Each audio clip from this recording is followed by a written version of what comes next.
God tested Abraham, saying, "Take your son, your only son, Isaac, whom you love, and go to the land of Moriah, and offer him there as a burnt offering on one of the mountains of which I shall tell you." So Abraham rose early in the morning, saddled his donkey, and took 2 of his young men with him, and his son Isaac. He cut the wood for the burnt offering, and arose and went to the place of which God had told him.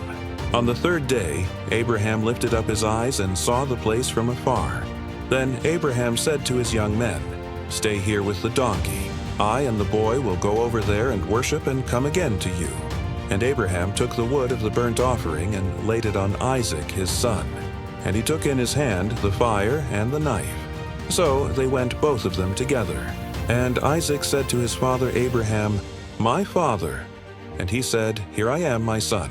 He said, "Behold the fire and the wood, but where is the lamb for a burnt offering?"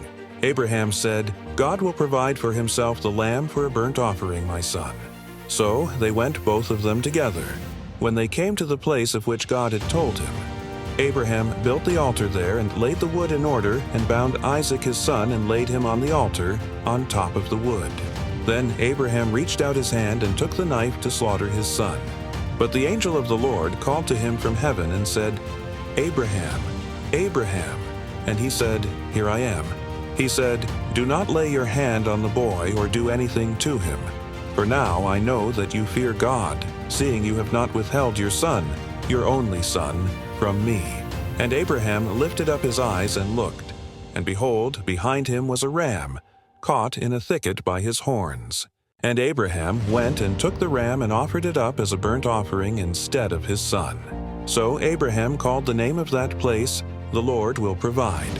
As it is said to this day, "On the mount of the Lord it shall be provided."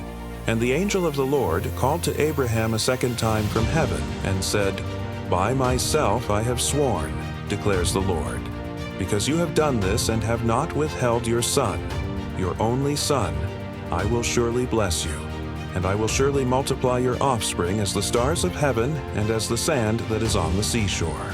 And your offspring shall possess the gate of his enemies, and in your offspring shall all the nations of the earth be blessed, because you have obeyed my voice."